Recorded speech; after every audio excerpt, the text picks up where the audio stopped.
Hello, hello, and welcome everyone to Wellness Coach Wednesday. I'm Suzanne Monroe with the International Association of Wellness Professionals, and today we're talking about real self-care, how to stop feeling frazzled and no matter how busy you are. And, I'm super excited about this topic, first of all, because it's near and dear to my heart as I've gone on my own self-care journey over the years, and I may share some of that with you in a little bit, but also because this is just such an important topic today. So many people are burnt out, stressed out, overwhelmed these days. So we're going to be talking about this. Now, before we dive in too deep and before I introduce you some of my special guests who are here, I want to make sure that if you're joining us, that you can hear us and see us out there. So go ahead, let me know if you're in the chat over there. Just type in the box, hey, hello, and your name and where you're from, and let us know if you can see us. So let's take a minute to do that before we get too far along here. Anybody out there?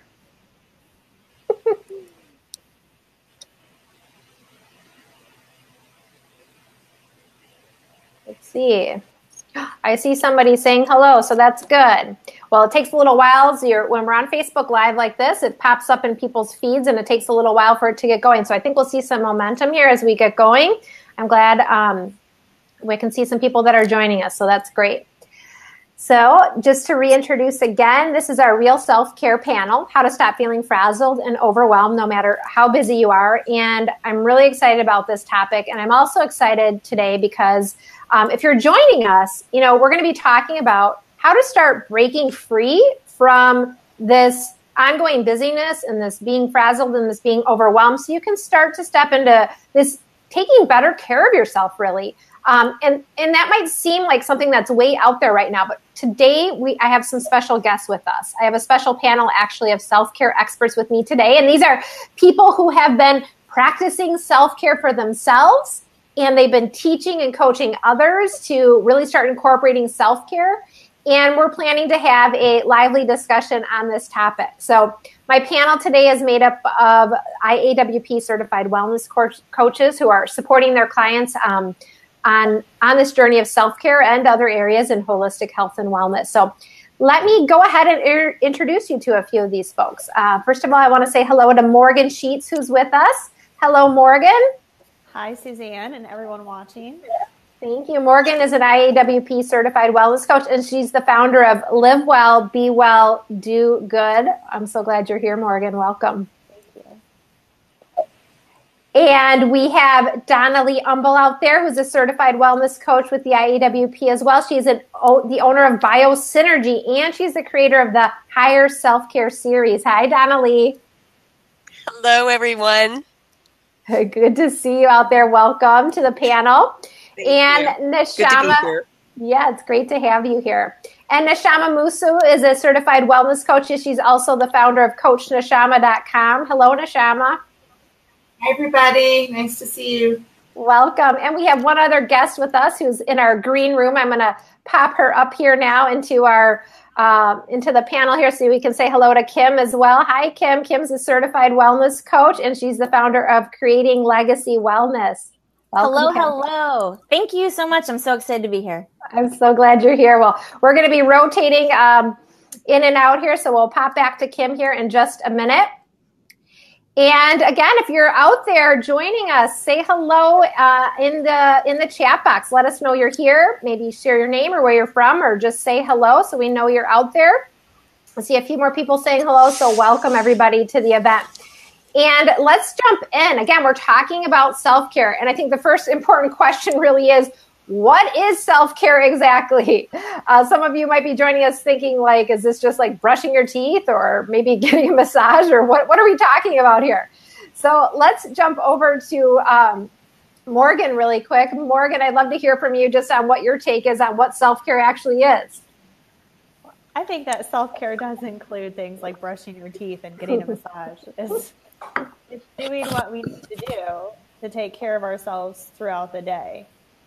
Both those extra things that aren't day-to-day, like a massage, and the day-to-day things like feeding ourselves well and getting rest and, going through our day in a way that cares for who we are.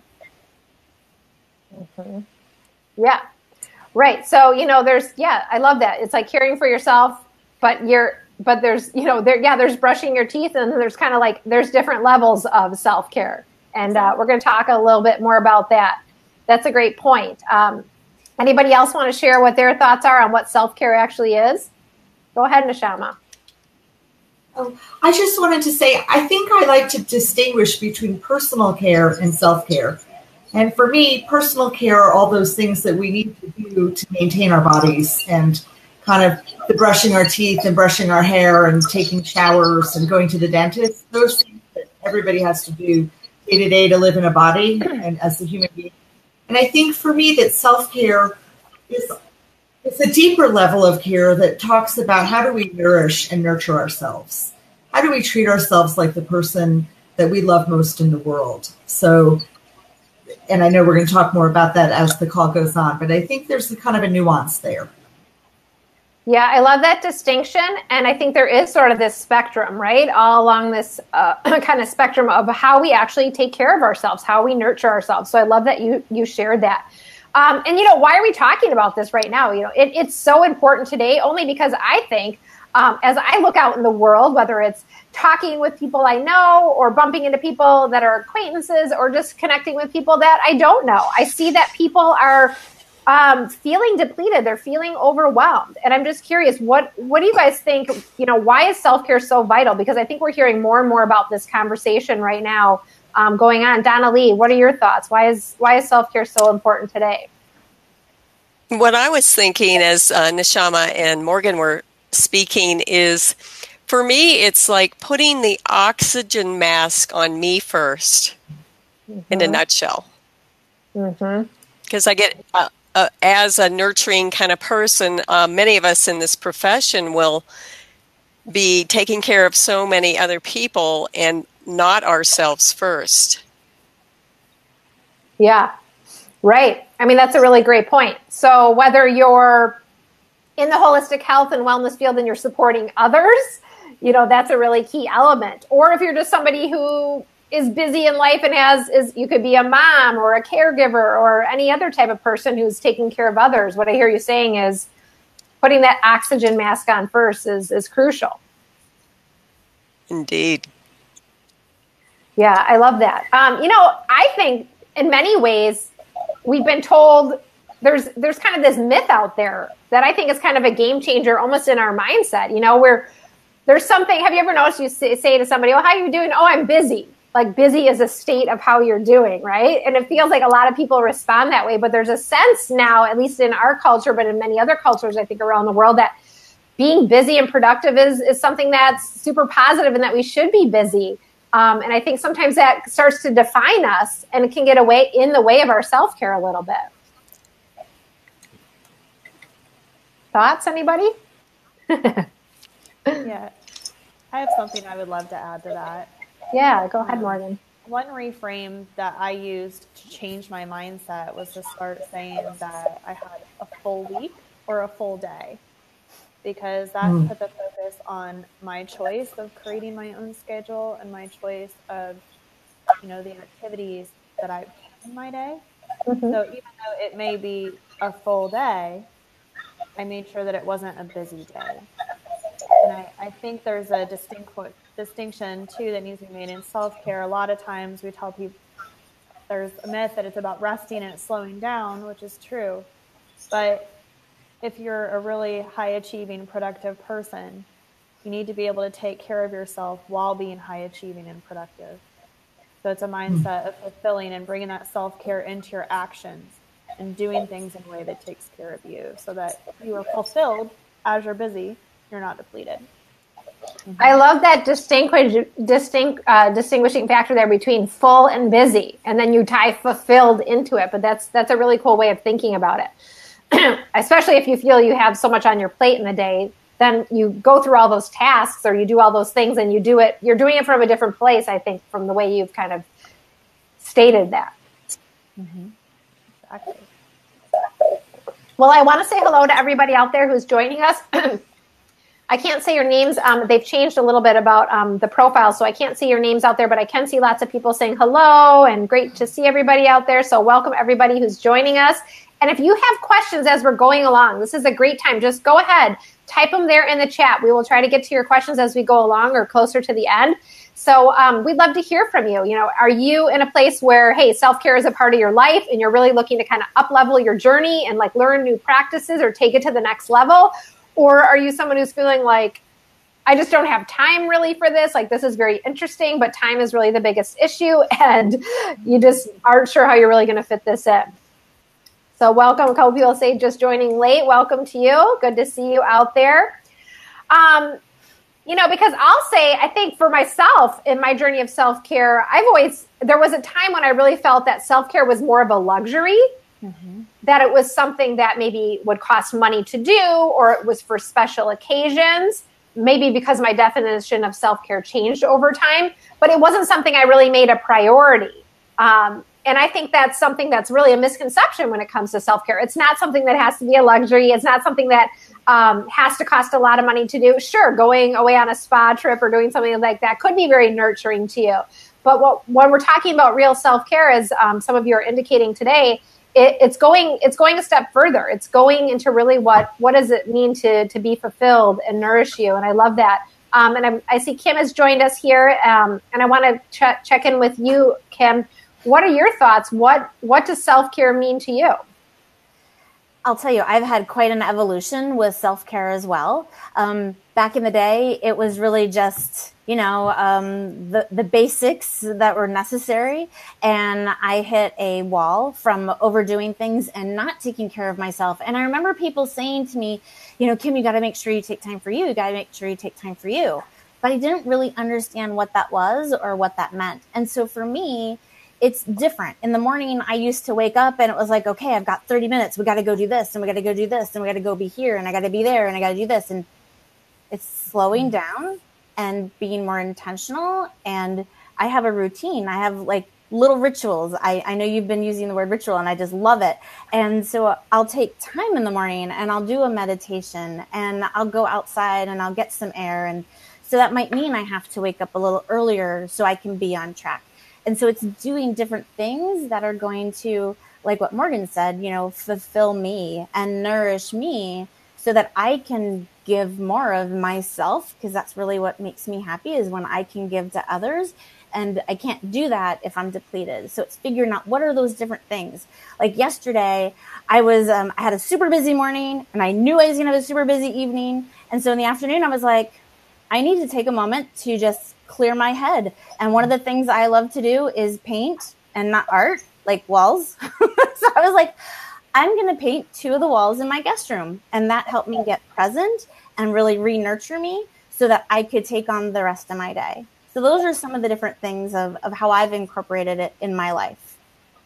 I love that. Thanks for sharing that, because it's true. It's like you think, I'm so busy, I don't have time for this. But what I hear you saying is you look ahead. And that is putting yourself as a priority. You say, okay, this day's really full or this day's really busy. Mm-hmm. And because of that, I know I'm really going to need to make sure I do something for myself. And you find that spot, you find that place. And some days maybe it's only a few minutes, but I love that. You find your thing and somehow painting is your thing and painting walls. That's awesome. I know, right? Weird. Thank you. Does anyone else want to share a little bit about, how self-care is unique to you or what it actually means to you? It's fun hearing some of those stories and examples.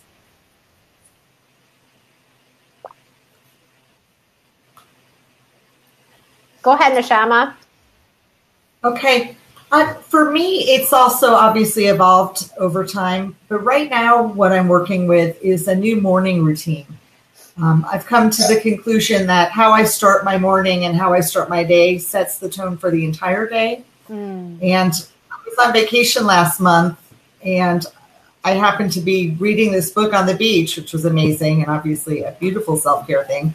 But I came across this book that talked about something called the Miracle Morning, and it's a series of things that you can choose to do in the morning that include things like some meditation, some visualization, some journaling time, some exercise, and it can take 6 minutes or an hour. And I've actually done it 36 days out of the last 42. Oh. So I'm hoping to get to the point where I can do it every day without missing days here and there. But I can tell that when I start this way, I feel so much different all the way through. So that's been a big thing in my personal life. And my next stage is to work on creating a parallel process for my evening routine, so that in the hour or two before bedtime, I come to a very intentional calming down kind of thing, rather than an abrupt, okay, time to turn off the television, go to bed. Mm-hmm. I love that. That's very interesting. So you've been practicing this for how long, did you say? Well, this particular practice or routine I've been doing for the last 40 days. And I feel really different. I'm a huge fan of this guy's work. His name is Hal Elrod, and he wrote a book called The Miracle Morning. And, there's obviously a million things out there. This is just the one that's on my desk right now that I'm working with and enjoying.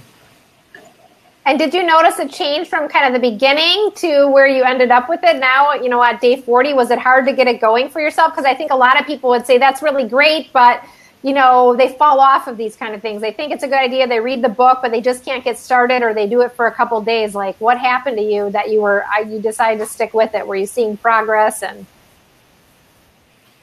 Well, that's an interesting question. I saw progress. I don't know if progress is the right word. I saw results immediately. So within 2 or 3 days, I noticed that by following this sort of little practice, I had more energy. I felt more grounded and centered. I was thinking more clearly, and I was actually more motivated. So I was less likely to get distracted, and as I like to say, I didn't go down as many rabbit holes where all of a sudden I was off on a tangent. I was sort of staying on task. So it worked pretty quickly. I also think I like the fact that, when I was taught the practice, he said, you can do this in 6 minutes. So this is how you do it if you only have 6 minutes, or you can take 30 minutes or an hour. So I felt like the fact that I could do a short version took away some of the excuses of, I have an 8 o'clock appointment. I don't really want to get up at 5:30 in the morning or whatever it is. So I could do a mini version, and it was just as powerful and impactful. Mm-hmm. Mm-hmm. I love that. Thanks for sharing, Neshama. And I'll just also share, I really do feel that self-care is unique to each person. So Neshama has found something that really seems to be working for her. And you might be resonating with that and be like, oh, that's something I want to try. But on the same note, there might be something completely different that is meant for you. And it really comes down to, what do you need to replenish? What do you really need right now? And then I think a big part of this is, I'd love to hear from you guys on this, being able to do it without the guilt, right? Because I think sometimes people are like, oh, I wish I could be doing this, or I should be doing this, but there's something holding them back, or they go and do it, but they feel like guilty. Oh, I should be working, or I should be with the kids, or I should be doing something. Can anybody just talk a little bit about that? I have a client who I worked with for a while, and she was taking care of everybody, including her husband and her adult children and grandchildren and so forth, and realized that she needed to take care of herself. And we worked with her for a while on what she could do to take care of herself. And she was having relationship issues to some degree with her husband, especially. And when she began doing the little things she needed to do to take care of herself, her relationship with her husband got better. And she actually noticed the days that she took care of herself, her relationship with her husband was better. So I found that really cool little story I wanted to throw in there. I love that you shared that. I keep saying that after every comment you guys say, because I love everything you are sharing. But the truth is, it's like, I think that's a key point you've just made, is that by taking care of yourself, it actually does impact all these other areas of your health and wellness, and relationships being one of those, right? Especially when in relationships, especially intimate relationships, we expect on some level, sometimes we're looking for someone else to kind of fill us up. But if what we're really looking for is our own self to fill ourselves up. And when we do, that impact, the way it does impact different areas is huge. So thanks for sharing that. And Morgan, I know you wanted to share something as well. I did. And I love that you touched on really that self-care is about knowing ourselves and doing what we need. and asking ourselves what we need. And that's a big part to me of what self-care is, and what learning about myself and what I needed to eat, work, live, play in alignment with who I am empowered me to do the things that I need for me. So I think we need both permission and flexibility from ourselves, for ourselves, like you said, to do these things without guilt, and also to give ourselves permission and flexibility to discover what works for us, instead of just doing something that we read works for somebody else. Right now, as a personal example in my own life, I don't have a consistent schedule, but I try to create structure within my lack of structure. So some mornings I get up at 5 a.m. and I have a little bit of a morning to myself, and then I spend the first 2 hours of the day working, because that's what I like. I'm more productive that way. If I just sat and, did my morning journaling and reading in those first hours, I lose productivity. It actually is draining to me. So I'd rather get up, get all this stuff out of the way, and then I have client calls in the morning after that, and then my gym time is in the middle of the day, because the gym is empty and the machines are open, and my boyfriend goes with me. He used to be a personal trainer, so we go exercise together, and that works for us. There's no guilt. It's a routine that works for me and it works for him. It builds our relationship. It builds our physical health. But I'm able to do those things because I've spent the time to ask myself, what do I need? What do I value? What works for me?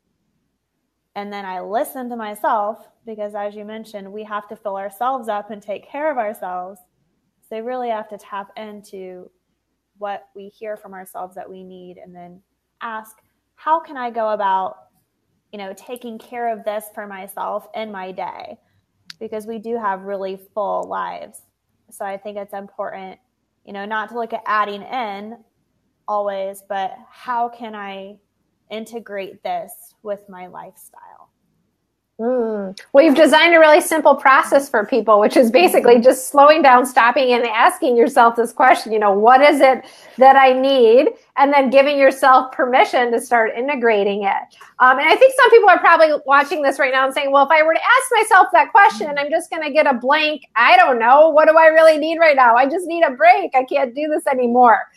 So sometimes, we're coming from a place, maybe we've been practicing self-care and we're thinking about these things, but what do we say to the person who's listening right now who's like, if I ask myself that question, I just feel like, I can't even think of what it would be that would be fulfilling to me right now. Like it's just too busy right now, because I know a lot of people are feeling that way.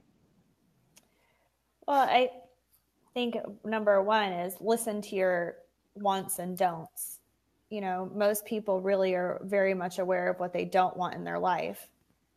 And those don'ts and what you feel like you don't have actually lead you to find what you need and how to get that. The second thing, for myself, I discovered what I call the well-being blueprint, and it gives people a foundation of discovering who they are, bio individually as a unique person, so that they have this foundation of knowing how to eat, move, live, work, play in alignment with who they are. So that's a great place to start.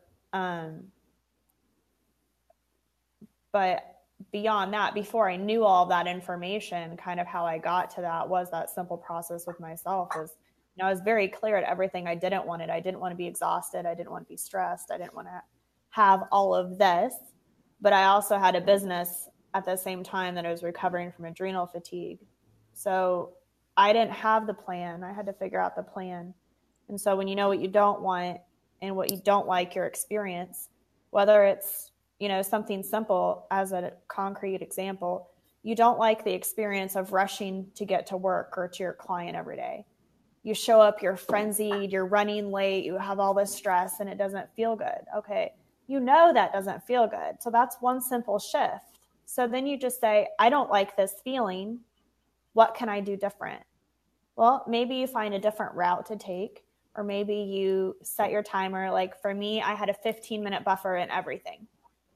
Anywhere I had to be, it was 15 minutes earlier. And now it's increased. I have a bigger buffer. Like when I have to drive 2-hour distances for talent jobs, I double my drive time. And I get there early and I sit and eat somewhere or go for a walk before my job, because I'd rather get up an hour and a half earlier if I have to maintain my peace, because that's what I value. So I hope that was a good example. No, that's a great example. It's about kind of recognizing and then taking the steps and prioritizing. And you also mentioned, you had adrenal fatigue, and I don't want to get too off track, but I just want to mention, guys, this is on the rise, whether it's chronic fatigue, adrenal burnout, people are so exhausted, they're depleted. We're seeing an increase in all of these diseases. So really what we're talking about here is not just a luxury. It's not just fluff. It's not like, making time for me. This is a huge priority. And I know, Kim, you had been on a similar journey as well. I'd love to hear from you just a little bit about that, because, this isn't just about, doing fun stuff for yourself. Very true. Very true. Yeah, I would say the day I was diagnosed with adrenal fatigue in May 2016 is really when I had like this huge awakening. I didn't really know what self-care was. I didn't know how to implement it.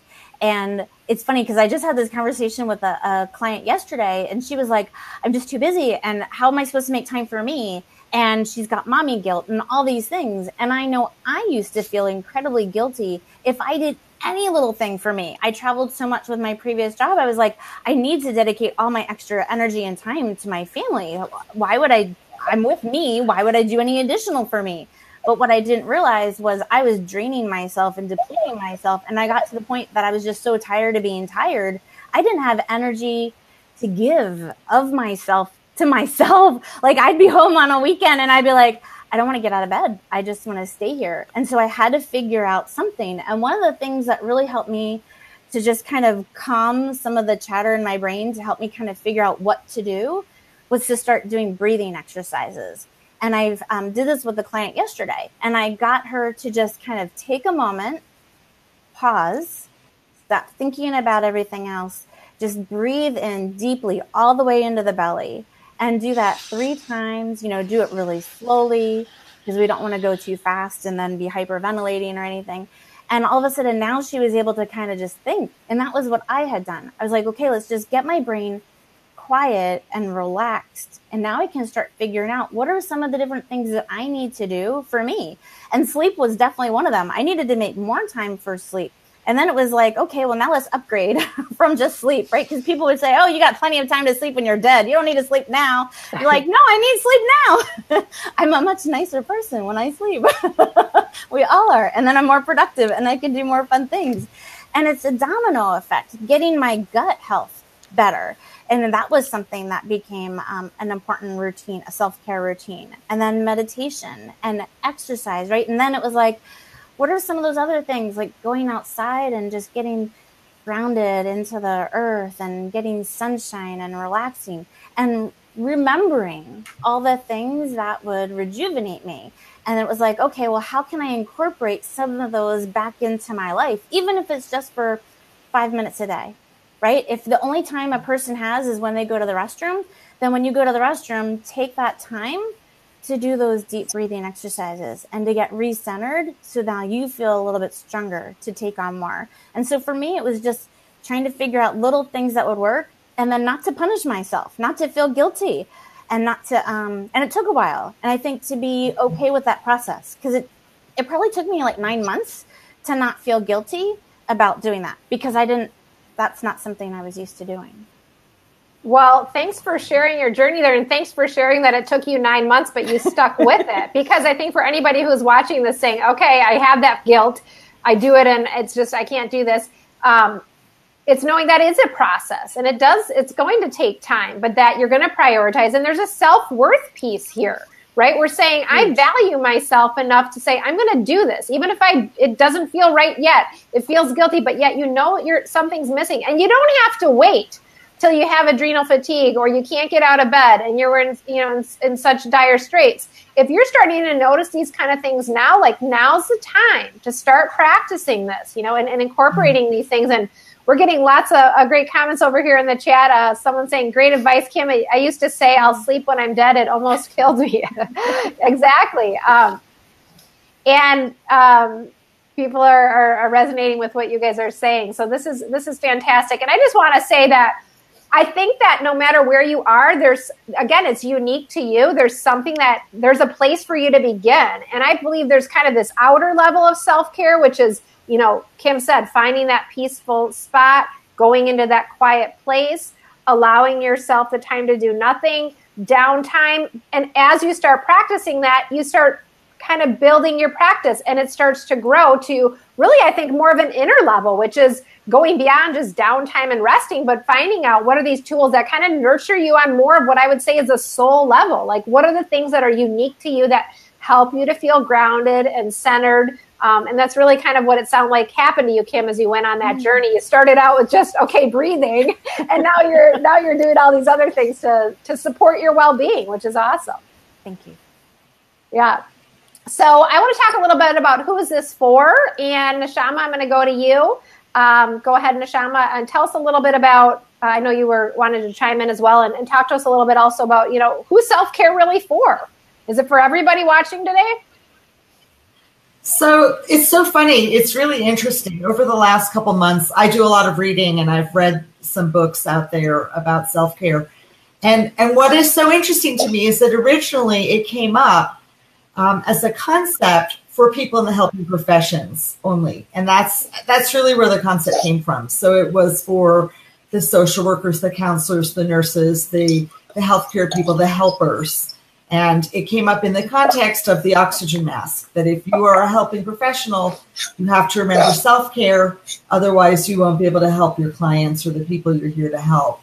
And then I think it got out into the broader community of, today I would go out on a limb and say it is for everybody. So I think self-care is necessary for people who are human beings, that we've talked about this, going from being human doers to human beers, and that it's about living a full, healthy, happy, self-actualized kind of life. And by making time for self-care, I think we're better people. So if we're parents, if we're caregivers, if we're helping professionals, if we're people who work, if we're students, if we're retired people, if we're volunteers.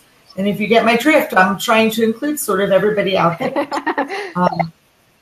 So that's sort of my answer to that. And then just to back up one question, I just want to throw out that, I love everything that's being said. And I think that a big part of it is about experimenting.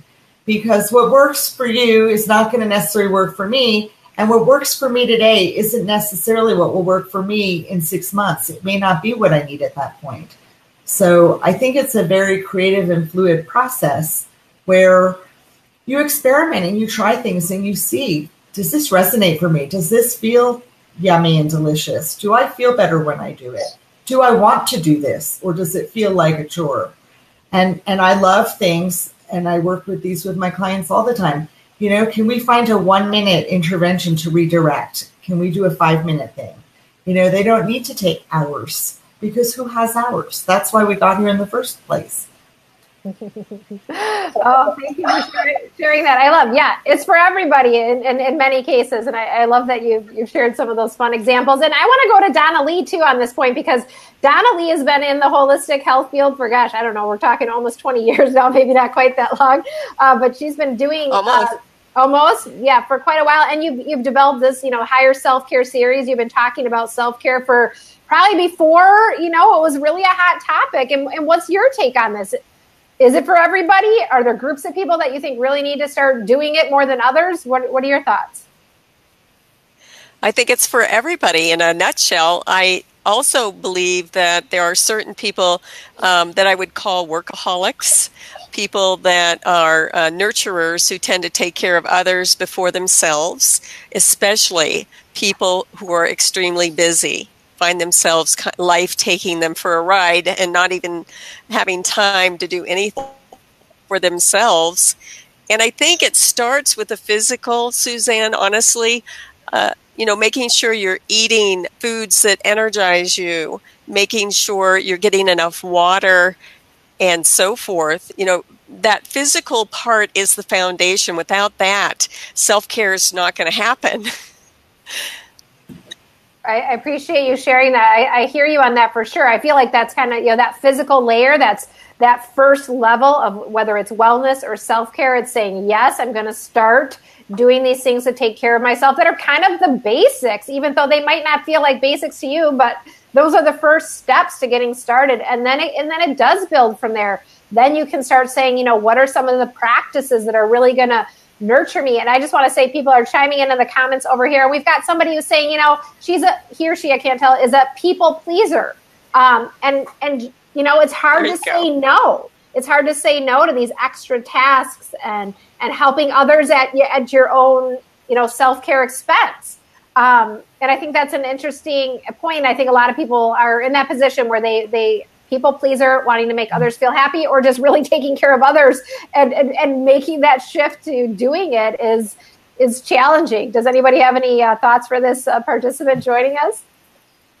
I think the self-care piece also, it's part of self-care for me, Suzanne, was asking for help, asking for support. And in the wellness coaching profession, I learned so much by learning to ask for help. And because of what we do, help others learn to ask for help and find out, tune in to what it is they need to do for their own self-care, I think is miraculous what we do in our profession. I just wanted to add that. Well, thanks for sharing that. Well, you guys, those of you who have joined us for another event or watched any of our things before know that this asking for support thing, that's something also that's been a big part of my journey as well. And I think a lot of people struggle with that. We're kind of, again, it goes back to, we're allowed to be busy. We're allowed to be productive. We have to do everything, but to ask somebody for support is maybe not seen as a positive, right? But when it comes to meeting your own needs and taking care of yourself, it becomes so crucial. And I'll just add, I think you guys are right on. Like, self-care is for anybody, but I want to say that I think that there are two groups of people that I think are in really bad need of self-care, if that is the right way to say it. And I do believe one of those groups is women. I know we have women and men joining us today, but we do have a lot of women. And I'll just say, and some people are commenting out there, they're saying the only alone time is in the bathroom. They agree with you guys on that. Because women today have evolved. They're wearing so many more hats than they used to, right?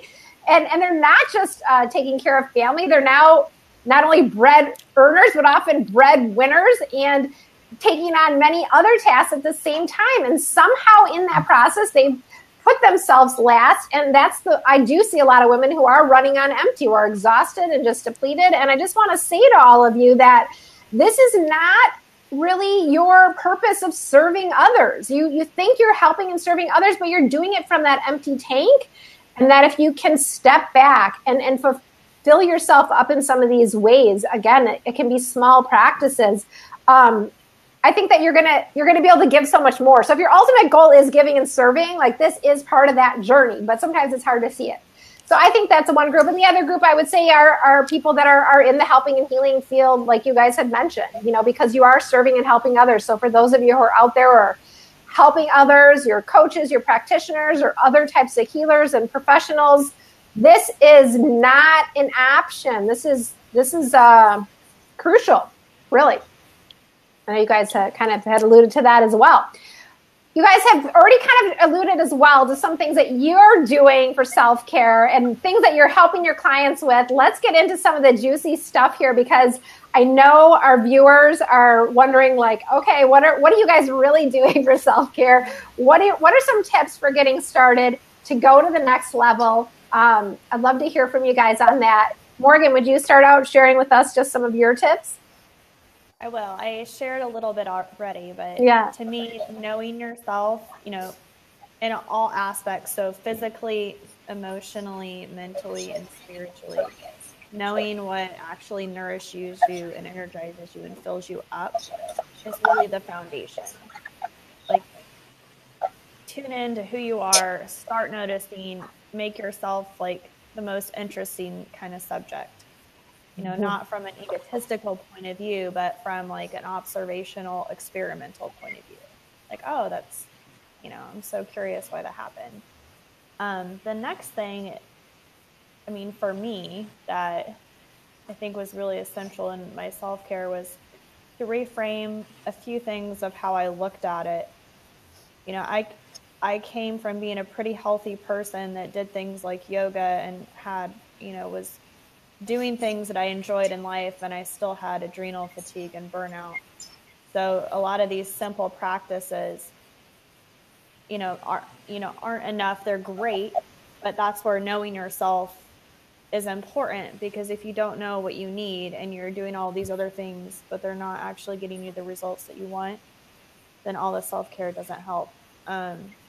So for me to take it beyond that, I really started looking at what I am bringing in my being to my doing. So I recognize I'm a doer. It makes me happy to do things. Like, that's just me. That's where I get my excitement and my enjoyment. Like, I really don't like parties. I'm the girl that wants to throw it and organize it and be behind the scenes. That's the fun. So I had to look at, okay, I'm not going to stop doing. It made me unhappy. So how can I change the being that I'm bringing into my doing? You know, and that's the internal self-care that you were talking about. And that's where right now I'm really focused on. Also, for me, it's about flexibility at this point. I spent a lot of years in recovery being very strict with what I ate. And now I am not. And that's part of my self-care, is allowing myself to experience life. You know, and that's things like, you know, drinking on date nights. And I went on a cruise and we had the unlimited drink package and I had a lot of drinks, but my body's in a place where it can handle it. You know, and self-care for me at that point is allowing myself some of those experiences. So again, it goes back to knowing yourself. And I think we have to tune in and say, okay, what can I handle? Where am I at? What do I need? You know, what do I need to focus on right now? Because it is going to be different for everybody at every point in their journey. And so that's my main thing, is just knowing yourself. And I know you're going to post some tips. I've got like a 17-page guide I've helped to get people started with that. Yeah, for those of you who are watching, you're like, okay, they're just saying so much. There's so many tips. We're going to post underneath this video places to kind of get more information, to get some of these tips that we talked about today. So we'll do that a little bit later. And if you're out there today and you're like, hey, you have something that works for you that you've been doing, go ahead, post it. We'd love to hear from you. Or if you're like, you know, here's where I am and I just need one thing, like, what should I do? Post it there too. We can take your comments. And I do want to comment on one thing you said there, Morgan, which is not only this awareness that you're saying, this self-awareness, which is an amazing place for people to go to, but also just this concept of bringing the being into your doing. Okay, most of us are doers on some level. We're producing, we're doing different things, and it's like, how do you bring that other piece in? So we're not saying like it's not black and white. You don't just stop doing everything and like, oh, you know, there's this desire to, I'm taking, you know, a week off. Okay, I'm not going to get anything done. This is my only self-care. No, it's about how to actually bring it into the routine. And I love how you said that. That's such kind of a little mantra people could carry around with them. I can add to the guilt piece one more. The other thing that really helped me was recognizing that taking care of me actually helped everyone around me. And that made me hyper-focused on getting really serious about taking care of my own needs. Because when I did that, you know, there was no longer this unspoken expectation for other people around me to have to step in and take care of me. Maybe that helps someone else. The more that you take care of themselves, the better they can show up and be an example for their loved ones, and just have better energy to give to the people around them. I feel it. Yeah, absolutely. And I'll say to people who are like a little bit doubtful about this, like, just try this out. You know, Neshama's been doing something for 40 days. Okay, you don't have to go that long. Just give yourself a week. Just like, what if you took a week and you tried this out, just to notice and be aware, right? Because so many times we're unconscious. We're not seeing what's really happening, but like to take a week and just notice what happened if you did one thing differently. Kim, let's go over to you because I know you have some tips and you've shared so far some things too, but is there any particular tips you'd recommend for people who want to get started or maybe, even going to the next level? Like, how do people get started and how do they create their own self-care routine? Sure. Thank you. One of the things that I would start with is remembering, and I think this was touched on a little bit earlier, is we all need this to be replenished. And think about everything that you do in your daily life. If it were for somebody else, would you make any changes, right? A lot of the, self-care can also be self-love. So think about, what aspects of yourself are you loving and are you giving back? And some people say, oh, well, I would never take, 5 minutes to just go outside and get sunshine. Well, would you recommend that for someone you care about if you thought it would make a difference in their life and their well-being and their ability to nourish, right? And whatever that is that you discover nourishes you, right? You might discover that from, taking in that breathing time and relaxation and getting centered. You might come up with what that is based on, what those things are you don't like. It might pop up from based on, just anything. I know I have one friend where she'll go running and she gets in the zone and like magical things will come into her brain from just running. So when you just start dabbling and figuring out, and if you get in those little things where it's like that little guilt or self-doubt, should I do this? I would recommend thinking, well, if you knew all the things that you know about yourself, but it was for somebody else, would you recommend that they just take that 5 minutes or that 10 minutes and just start off slowly? And whatever that is, just implement, like what Suzanne was saying, just even if it's just for once a week, but just be open to change and be open to different ideas. One day you might be like, okay, well, I'm going to try running. Oh, and then, I don't like running. Okay, so now I'm going to try this and maybe I'll try this. And then just be okay and patient with yourself. It's a process. It's like that onion, right? We're peeling layers back and we're trying to figure out, especially if it's been 30 some years and you've never done this, it's okay to take time and just give yourself that process to figure out what is that little thing that's going to make you happy.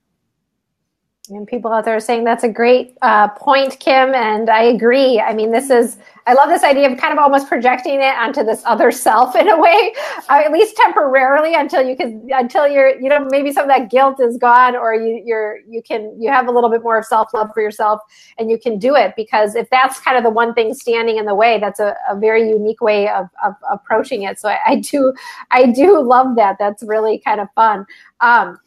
Thank you. Yeah. And I was just going to also add here, one thing that I have been practicing lately is this idea of routines into rituals. Yeah. Whatever it is you're doing right now on a daily basis, you might be doing it in a certain way, but you can switch it to more of a self-care practice. I mean, back to brushing your teeth. You could actually do more of a self-care brushing of your teeth, like really appreciating your teeth, okay? I know that sounds kind of funny, but like a good example would be taking a shower. Like how many times do you just rush through, you do your hair, you're trying to get out of there. And what if, it probably would take you only 1 minute longer. It was just like a very luxurious process for you where you were like putting on your, special body soap or whatever. Those are just kind of fun examples. The point is, it could be cooking. It could be dinner time. You could be setting the table in a way that's more of a ritual, making it beautiful for your family or whatever it is. So you're not necessarily trying to like carve out all this extra time. You're bringing that awareness into some things that, you're currently doing. And those things they don't cost extra money. It's really just more of a mindset change to how you live your life. And someone out there is saying, be nice to yourself could be a good mantra. I like that.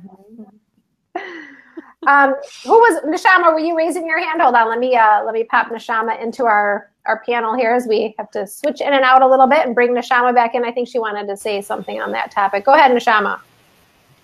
Thanks. Just in terms of people getting started with self-care, I think one thing that can be very helpful is to just sit down and make a list of all the things that a person thinks about when they think about self-care, that they've tried or done or heard about, And I think it's nice to really start that list with, okay, what can I do that can take only 1 minute or 5 minutes?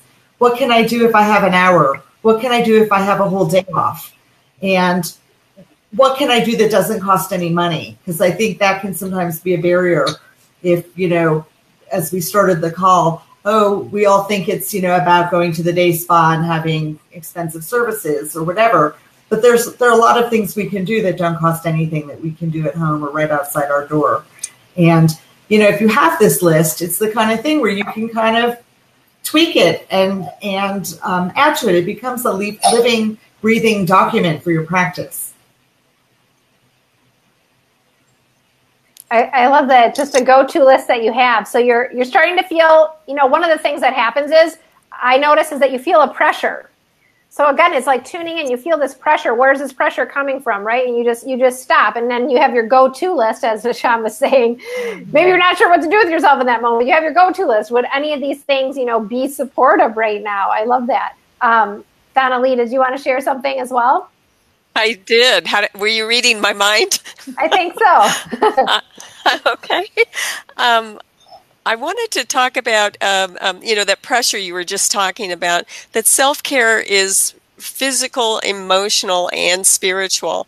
And by taking the time to tune in, like many of you already shared, being still, listening, breathing, whatever it takes to tune into you, also includes tuning into what you're feeling. Honoring your emotions, I think, is crucial, because a lot of times we're stuffing our emotions, and that makes us act out in different ways that aren't always pretty. And so when you are still, notice, what are you actually feeling? Your emotions aren't bad. They're just something passing through. And by acknowledging and honoring that, it's huge self-care.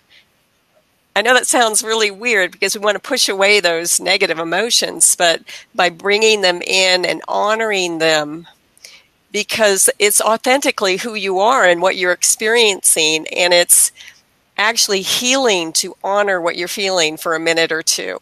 And then it kind of dissipates. So I just wanted to add the emotional piece in there.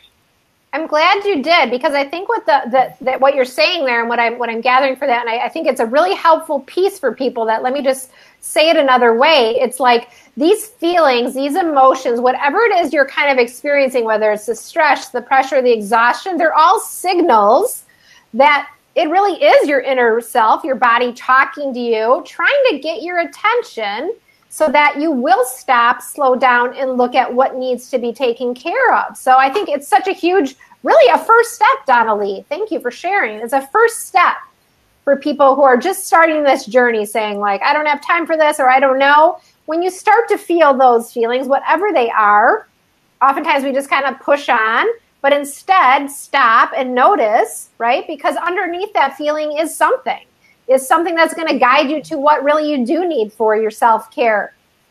But if we don't stop, we're going to continue on, and we're going to keep getting those emotions and feelings coming up in different ways. So I'm so glad you did share that. Something funny happened to me the other day that I'll just share, that was kind of a self-care practice, which I was like, why am I doing this? Many of you have seen me posting out there on social media. I had the amazing experience this year to kind of create, along with my husband, and plant our own organic garden. And it's been really fun. But one day I was supposed to go out there and lay in the dirt of these raised beds, before we planted anything. And I was like, who's talking to me? Is that me? What's going on here? And it was really a self-care piece. At first I almost brushed it off. This is crazy.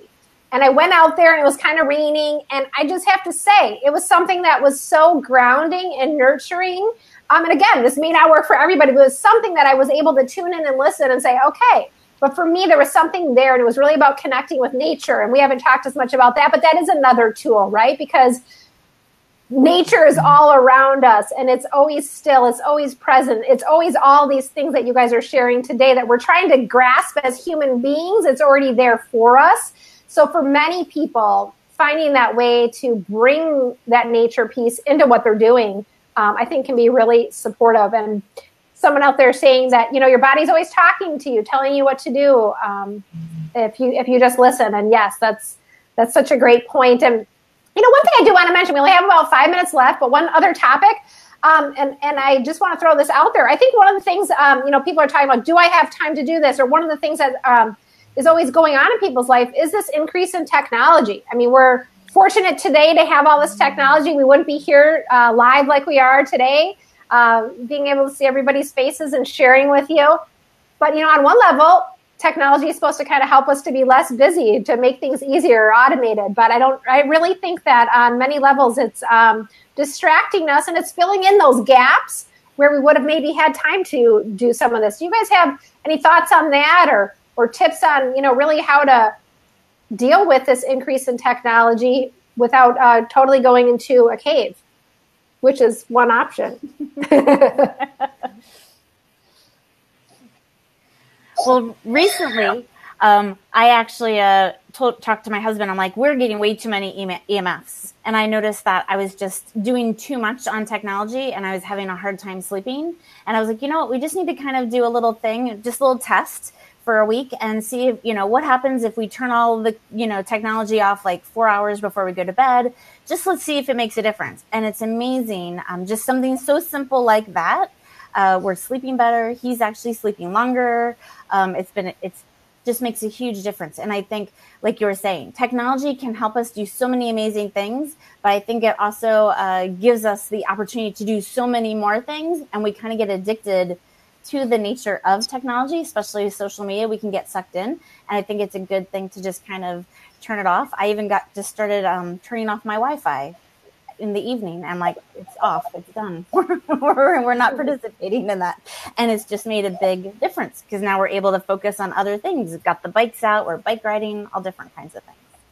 Well, thanks for sharing that. I think that's a fun thing to try. Like if you're like, oh no, it's not an issue for me, like just do that, turn it off and see how long you can go really. And I think the point is if you're like, hey, I'm really exhausted. I'm feeling all these things that you're talking about. I'm stressed out, but I don't have time. Where are you filling in those gaps? Are you numbing out, as I call it, to technology? If so, there's your opportunity to kind of insert this and see kind of what happens for you. And Nisham, I know you wanted to chime in there as well. No, it's just the same thing that I think it's really important to turn it off, maybe schedule times when there are no technology times. And I think even for those of us who are self-employed, having some healthy boundaries with ourselves so that we don't have a constant barrage of emails coming in while we're trying to do this and trying to do that and check in the Facebook group. And, it's the pain and suffering that comes from multitasking, for me at least. So monotasking is my mantra. Pain and suffering from multitasking. I love that. And someone else is asking out there, does the IAWP have tools on how to coach people through these types of exercises and questions? And that's such a great question. For those of you listening, you probably have been hearing little tidbits and things. And some of this is our lingo here, whether we're talking about self-care or reframing things or biochemical individuality. You're hearing these little terms, and that's because that's a lot of the language that we use. And absolutely, this is really the work that we do is, teaching people to support others through this process, through the coaching and the Wellness 360 piece. And these are huge elements that our coaches do take in and undergo so that they can be out there helping people like these fantastic wellness coaches who are here with us today. I can't believe we've already been together an hour. This is amazing. I want to share a couple of things. One is, and we'll go back to each of our speakers here before we sign off. But first of all, I want to let you guys know that before this video or under this event here in this video, I'm going to post the links to each of these wellness coaches and their experts and the different sites that they have so that if somebody here resonated with you today, you're like, I'm really jiving with what they're saying, I want to learn more, you can connect with them and find out what they're up to. So look for that shortly. And if you're watching this event and you want to hear more about events like this and you want to be a part of Wellness Coach Wednesdays where we bring experts to you and engage in these lively conversations, we're going to go ahead and post a link there as well where you can just click there and sign up and you'll be notified about future events. Someone saying this has been so powerful, so many great insights and tips. Thank you, everybody, for joining us. But let's just pop one more round to each of our speakers here before we sign off. And if there's any final words of wisdom or anything you want to share with our guests before we go, Kim, let's go to you first. I just want to thank everybody for showing up today, or for those who are watching the replay. That is your first step towards taking action for self-care. So congratulations. You've already taken the first step and you didn't even realize it. Thank you, Kim. That's awesome. Well, thanks, Kim, for being here with us today. And Morgan, why don't you go ahead next? Okay, there's a few things I'll say really fast. One, there's a great documentary out there called Earthing that talks about the benefits of laying in the ground, like what you did in your garden bed.